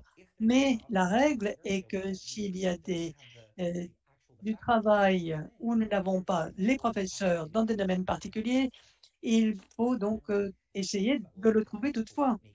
Et donc, les écoles n'ont peut-être pas accès aux écoles et ne peuvent pas être compétitives du point de vue mondial. Ce que le secteur privé peut faire pour de nouvelles difficultés, nous investissons donc dans des centres et nous savons que nous aurons ainsi accès pour tous. Nous disons, d'accord, nous voulons développer une plateforme pour avoir accès à Internet qui pourra être téléchargé et dans les deux sens, dans les cafés Internet ou une fois que ce sera fait. Et comment compresser, par exemple, les dossiers pour que ce ne soit pas trop lourd pour le téléphone. Et personne n'a dit « nous le faisons », mais il nous faut le faire parce que nous avons reçu une orientation, focalisation sur les pauvres, sur les ressources de la part du gouvernement, c'est-à-dire le faire avec une focalisation. Lorsqu'il y a des investissements, encore une fois, ce qui est absolument essentiel dans ces cadres, je dirais donc des certificats qui peuvent former quelqu'un et donner toutes les compétences nécessaires à domicile. Par exemple, les universités sont onéreuses ou encore il n'y a pas focalisation sur l'informatisation. Comment nous pouvons développer ces compétences pour aider quelqu'un à trouver un emploi maintenant dans un domaine où il n'y a pas accès à l'éducation? Il faudrait faire mieux. Donc, on a un accès Internet, on a accès à toutes les opportunités que tous les autres ont également. Je serais ravi de revenir sur nos différents programmes et la façon dont on peut penser à l'accès. Mais c'est pour répondre à votre argument sur l'infrastructure. Je pense qu'avec un gouvernement qui oriente, qui sait où est la collaboration avec le secteur privé, et ça, c'est réellement un instrument extrêmement opérant. Oui, cette conversation, Go ahead. allez-y. No, Alana, please talk. And L'interprète vous prie d'excuser, le son est extrêmement mauvais. J'aimerais souligner qu'il y a des cadres où ce n'est pas possible. Et c'est ce que je vois ici. Je comprends tout à fait les efforts pour toucher un segment particulier de la population, mais je vous dirais qu'il y a des régions où le gouvernement, on ne peut pas leur laisser la main libre. Il y a des communautés en Ouganda rurales. La conversation porte sur les difficultés d'éducation. Dans mon pays, il y a deux catégories. Ceux qui ont accès au programme, y compris au vôtre, et ensuite les autres, urbains, ruraux.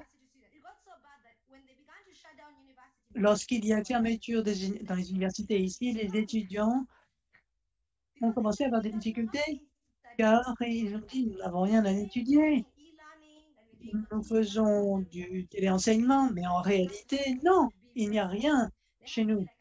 Et donc, il faut des efforts dans le système public et l'accès. Vous avez tout à fait raison. Le gouvernement doit dire il nous faut accès sur un certain domaine parce qu'il nous faut aller dans la même direction pour l'accès et ensuite la réglementation. C'est vrai que vous travaillez dans ce domaine, vous êtes motivé, mais d'autres qui arrivent n'ont pas tout ça. Donc, comment est-ce que le gouvernement va équilibrer le tout? Des réglementations, ils ont perdu en fait la main. Le secteur privé veut intervenir, d'accord, mais il ne peut maximiser ses efforts. C'est ce que je voulais ajouter. Le gouvernement doit investir et doit assurer des réglementations. C'est les deux piliers les plus importants. Il faut donc que tout le monde puisse en tirer parti. Oui, oui, tout à fait. Oui, vous avez raison. Alors, le message que vous transmettez est bien reçu dans cette conversation et ce que j'espère que notre public en aura retiré, que la collaboration doit intervenir, mais c'est le gouvernement qui donne le ton.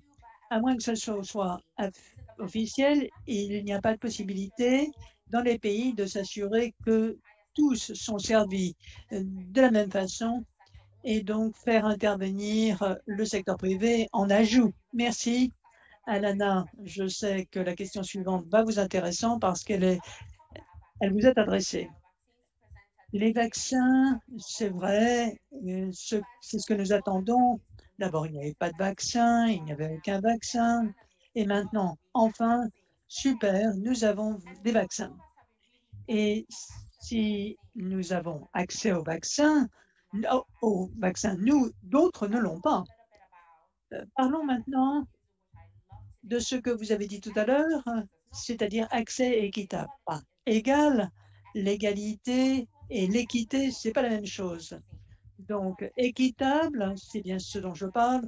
Et pourquoi c'est ainsi qu'on peut retourner au travail et aider tout un chacun pour contribuer à la main-d'œuvre, revenir à l'économie. Cette économie nous permettra de contribuer à la reprise. Et donc, Alana, je vous laisse la parole sur la question. Oui. Oh, je dois dire que j'ai été enthousiaste quand j'ai vu les nouvelles et l'année dernière, je me souviens que des présidents comme le président Macron disaient il faut que ça soit un bien public et Trump disait non, non, non, non. Mais pourtant, maintenant, quelle est la situation à Gary? un an plus tard. Dans des pays comme le mien, nous avons à peine accès aux vaccins. L'Afrique a reçu moins de 2% des vaccins disponibles. 35% des vaccins sont allés à 16% des pays du monde à compter du 1er juin. Et donc, il y a une énorme disparité, comme vous l'avez dit. Les vaccins sont la voie de la reprise économique. Dans un pays comme le mien, notre endettement a doublé en un an. Et je ne sais pas ce que nous pouvons faire. Les écoliers ne sont plus en classe. On a parlé également d'un manque d'oxygène. Les gens voulaient acheter de l'oxygène parce qu'il n'y avait plus de lits dans les hôpitaux. Et comment sommes-nous arrivés à ce point? D'abord, il faut un nationalisme pour les vaccins, mais ce nationalisme non, il y a eu un nationalisme pour les vaccins et parce qu'il y a eu une pénurie de vaccins. Et donc, je pense que c'est une question, cette pénurie, mais cette pénurie a été autocréée parce que nous avons laissé quelques pays faire cela et donc nous luttons pour ce qui reste comme vaccin. Nous avons voulu négocier, mais certains d'entre nous avons dû payer plus d'argent que l'Union européenne. Nous sommes un pays pauvre, mais voilà le système. Nous comptons sur COVAX qui a été établi par l'OMS, mais il y a une pénurie et maintenant il y a un institut qui nous fournit et qui nous a dit désolé, nous allons donner des vaccins à l'Inde d'abord et ensuite à vous. Et donc, l'année dernière, il y a des milliers de personnes qui ont voulu se faire vacciner, mais il y avait un manque de doses et nous ne savons pas si nous allons avoir une deuxième dose. Donc, et je le dis maintenant en reconnaissant que l'Organisation mondiale de la santé se réunit aujourd'hui. Donc, l'Afrique du Sud, l'Inde, le Kenya ont dit oui, il faut travailler. Nous avons vu ce qui s'est passé avec le sida. Nous ne pouvons pas répéter nos erreurs. Soyons sûrs que lorsque des vaccins arrivent, nous allons suspendre de façon temporaire la protection donnée par le brevet pendant une certaine période pour produire des vaccins. Mais nous voyons encore que certains pays disent non, nous ne pouvons pas aller jusqu'à là. Les pays peuvent partager leur technologie. Mais l'OMS a établi une technologie pour la COVID, un groupement d'accès aux technologies pour qu'on partage les connaissances pour qu'on puisse maîtriser la situation, mais aucune entreprise ne s'est ralliée à ce pool. Donc, il est difficile pour nous d'obtenir des vaccins et cela complique notre reprise, comme je l'ai dit. Et en deuxième lieu, et j'espère que l'issue de cette réunion de l'Organisation mondiale du commerce va être de suspendre ceci de façon temporaire. Parce que si vous êtes comme l'Afrique du Sud, on teste les vaccins sur vous et ensuite le pays ne reçoit des vaccins que par la suite. Donc, c'est très difficile pour notre croissance économique et notre reprise dans le monde en développement. Et puis, il faut voir comment les vaccins, les personnes sont vaccinées, c'est la clé. Comment est-ce que nous avons des systèmes médicaux qui sont préparés? Parce que lorsque le vaccin arrive, il faut pouvoir les distribuer avant qu'il n'arrive à expiration, parce que les délais sont très courts et vous avez des régions où il n'y a pas vraiment de bon système de santé et je dois dire que la Banque mondiale a fait du bon travail.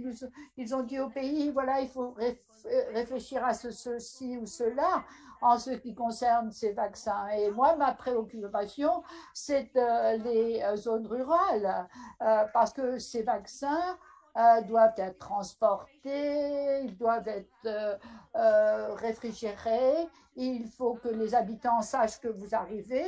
En Ouganda, nous avons vu l'importance de tout cela parce que il y avait des sites pour se faire vacciner, mais qui étaient très congestionnés. Les gens, en fait, attrapaient la maladie en faisant la course, qu'il y avait de mauvais systèmes de transport. Donc, il y a des personnes qui sont oubliées.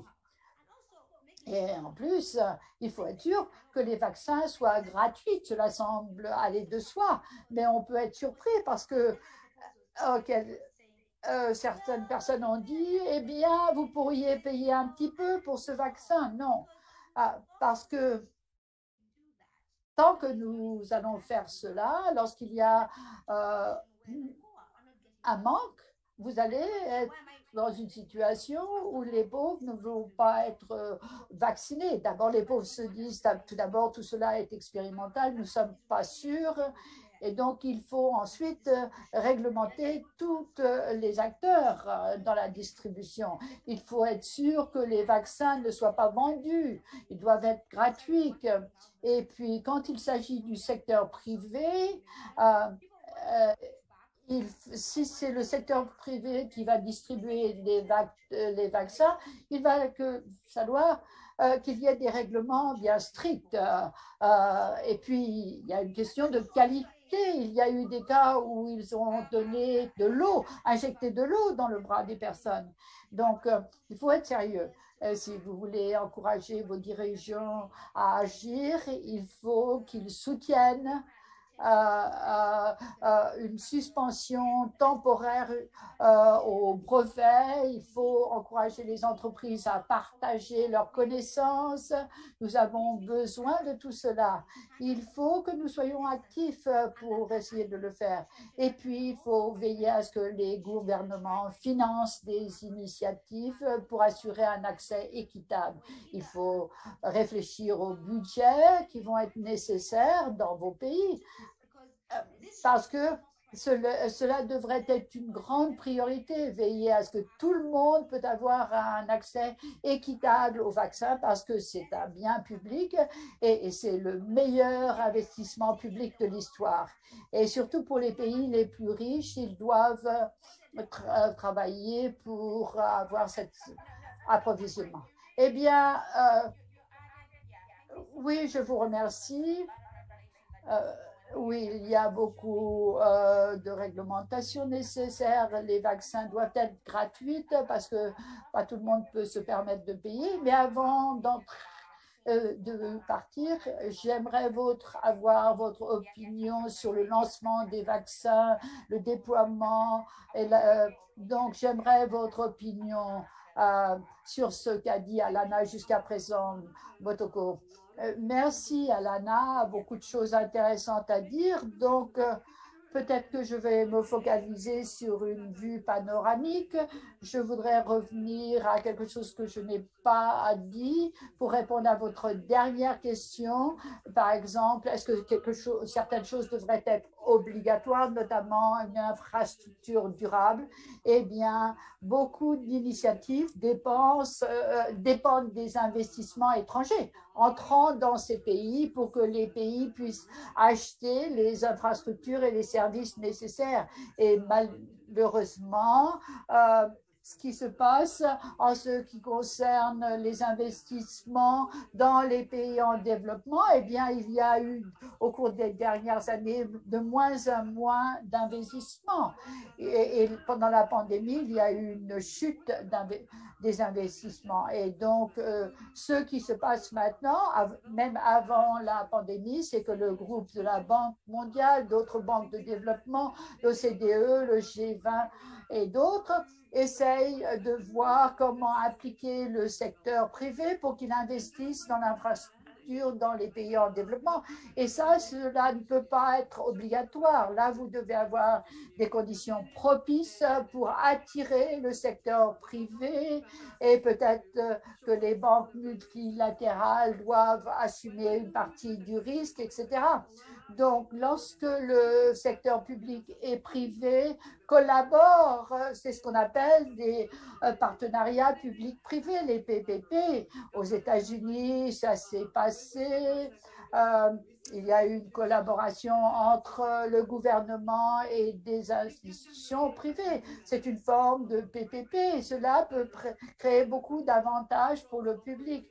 Nous pouvons avoir des routes à péage, nous pouvons avoir des services d'adduction d'eau qui sont réalisés par le secteur privé. Mais il faut une approche équilibrée. Comme on l'a dit, il faut une bonne supervision, une bonne réglementation. Il faut être sûr que les investissements soient conformes au plan d'infrastructure nationale. Et il faut que l'État ait un espace également pour que l'État puisse.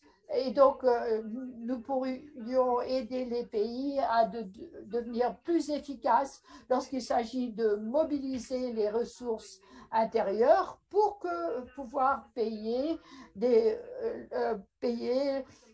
pour les choses dont ils ont besoin de façon urgente. Il y a donc cela. Et en ce qui concerne la participation du secteur privé, eh bien, là, je suis d'accord avec ce que vous avez dit sur la distribution des vaccins. C'est quelque chose qui doit être bien fait. Cela dépend des cas, mais pour que tout le monde ait un accès équitable, un accès à la portée des moyens, c'est la seule façon de le faire.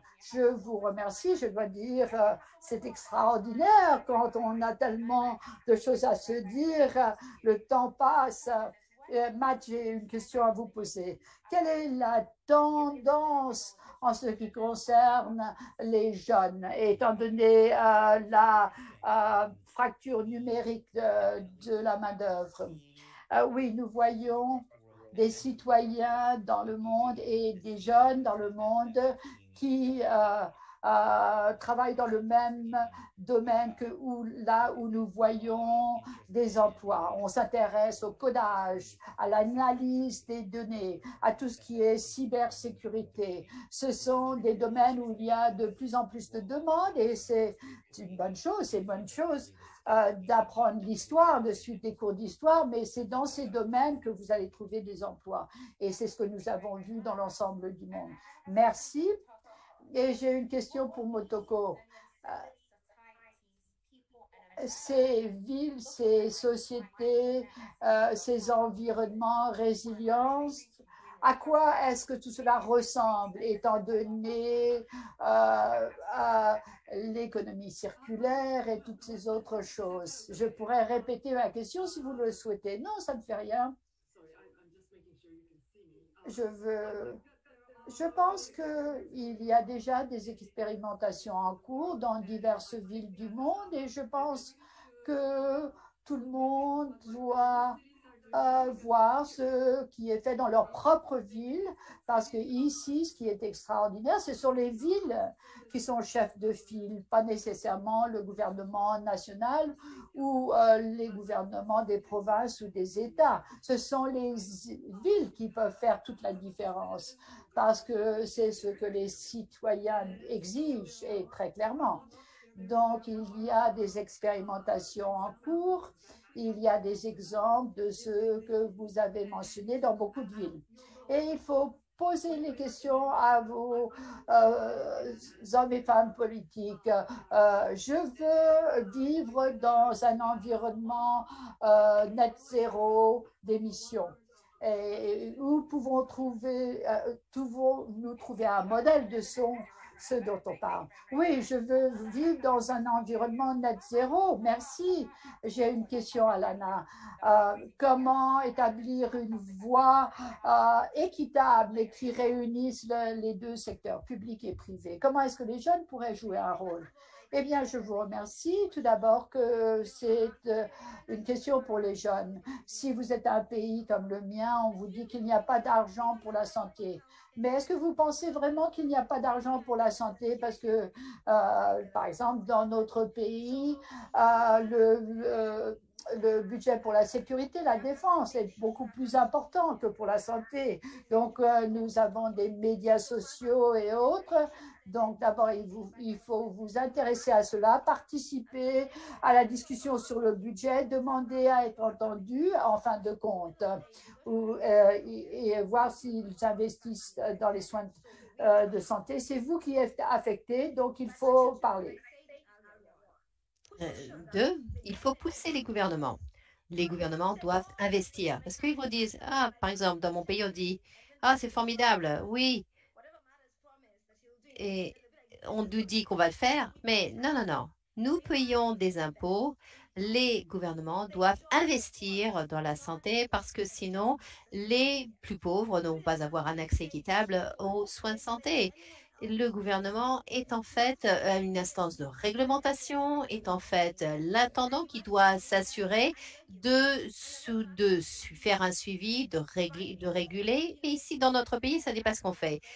Donc, peut-être qu'il y a telle ou telle personne qui connaît le président, qui connaît telle ou telle personne. Et donc, en fait, on a eu un hôpital qui a été construit ici parce que l'investisseur connaissait le président et le coût de l'hôpital aurait été tout un district. Mais les gens n'ont pas accès à cet hôpital. L'interprète s'excuse, mais le son est très mauvais. Les hôpitaux, en fait, un hôpital se fait construire parce que, en fait, il y a une personne qui connaît le président, mais par contre, nous n'avons pas d'hôpitaux de district. Est-ce que là, cela montre, c'est que le gouvernement n'a pas pensé à sa priorité? Est-ce qu'on a besoin d'un hôpital qui va facturer tout simplement le tourisme médical des gens qui viennent ici? Qu'est-ce que cela veut dire? Il faut s'assurer qu'il y a donc des réglementations et ça, c'est en fait une des choses et aussi la participation. La dernière chose, c'est aussi l'accès à l'information. Combien d'entre vous, vous savez véritablement, vous connaissez le budget du gouvernement? Combien d'entre vous connaissent quelles sont les promesses de votre gouvernement? Donc, vous devez tout simplement exiger ce genre de choses. Et si vous êtes dans un pays comme le mien, en général, on est un petit peu endormi par rapport à ça, mais je pense que la COVID a véritablement réveillé tout le monde. Je suis vraiment très heureuse de cette conversation. Questionnez votre gouvernement, c'est ce que je retire de la conversation. Entre autres, merci beaucoup à Motoko, Matt et Alana. Et nous avons parlé des différents éléments d'une reprise résilience. Et n'oublions pas que ce mois est en fait le mois de la fierté gay et donc n'hésitons pas, ne les oublions pas, n'oublions pas la communauté LGBTQ, donc des personnes qui ont été marginalisées, incluons-les dans la conversation, elles doivent être incluses dans la reprise. Je vous souhaite à toutes une bonne continuation. Au revoir.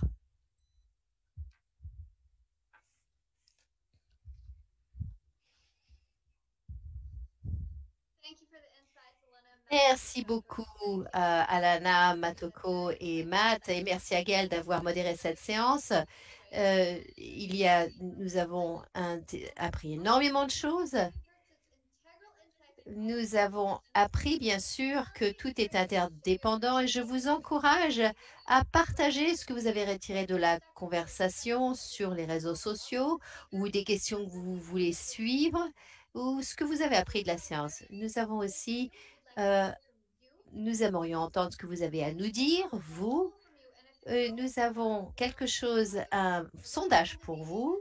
Si vous allez sur le site, vous allez voir qu'il y aura un sondage et qui vous demande comment exploiter les opportunités vertes, 2, comment réduire les inégalités, 3, comment développer des infrastructures durables et 4, mettre fin à la pauvreté. Donc, dites-nous ce que vous pensez pour faire entendre votre voix. N'hésitez pas, bien sûr, à partager encore une fois ce que vous avez retiré de ce matin sur #WBG Youth Summit.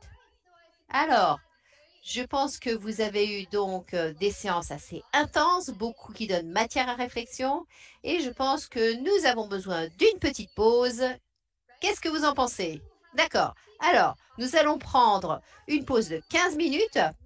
Donc, allez-y, détendez-vous un petit peu, allez prendre une tasse de café, réfléchissez à ce que vous avez retiré de ces conversations.